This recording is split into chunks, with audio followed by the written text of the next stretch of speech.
Hello, everybody. So we are on song 50. That is so crazy. I can't even believe I know that many songs. Um, we are on song 50 today, and that's not even including the extra ones that I sometimes did when I felt like I needed to. And so that's exciting. Like, I feel like that's like pretty good race for running here. And yeah, today I wanted to share with you guys one of my favorite songs that I feel in every season it's just a good one. It doesn't matter if it's a good season or a harder season, it's just always true. So I really want to share that with you. And before I do that, I actually really want to read to you. I've been having on my heart and thinking a lot about the prodigal son. And I'm not going to talk about anything else. I'm just going to read that to you because I really just have been thinking about it and wanted to read it. So here we go. There was a man who had 2 sons. The younger one said to his father, "Father, give me my share of the estate." So he divided his property between them. Not long after that, the younger son got together all he had, set off for a distant country, and there squandered his wealth in wild living. After he had spent everything, there was a severe famine in the whole country, and he began to be in need. So he went and hired himself out to a citizen of that country, who sent him to his fields to feed pigs. He longed to fill his stomach with the pods that the pigs were eating, but no one gave him anything. When he came to his senses, he said, "How many of my father's hired servants have food to spare, and here I am starving to death.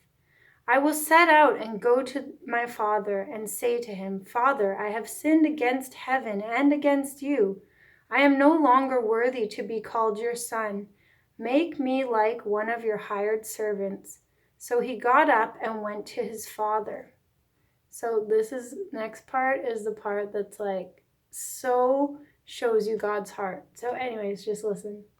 "But while he was still a long way off, his father saw him and was filled with compassion for him.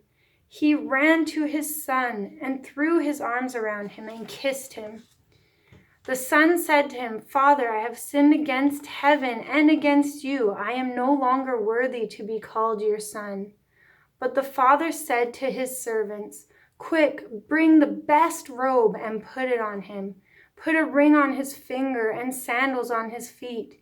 Bring the fattened calf and kill it. Let's have a feast and celebrate, for this son of mine was dead and is alive again. He was lost and is found.' So they began to celebrate." So I just want to encourage you, we go through so many seasons.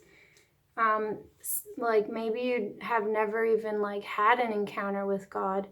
Maybe you've tasted and seen who he is, but you've walked far away from that. But I just want to encourage you, if you have something in your heart tugging you towards him, but you feel unworthy and you feel like, how could he ever forgive you? Or how could he ever want to love me again? I just want to encourage you that story is in his word, and that's who he is. Even if he sees you from afar, he's going to come running and be so excited that you're there. So I just wanted to read that today. I wanted to sing this song, "The Lord is Gracious and Compassionate." The Lord is gracious and compassionate, slow to anger and rich in love. The Lord is gracious and compassionate, slow to anger and rich in love. For the Lord is good to all, He has compassion in all that He has made. As far as the east is from the west, that's how far He has removed our transgressions from us. As far as the east is from the west, that's how far He has removed our transgressions from us. The Lord is gracious and compassionate, slow to anger and rich in love. The Lord is gracious and compassionate, slow to anger and rich in love.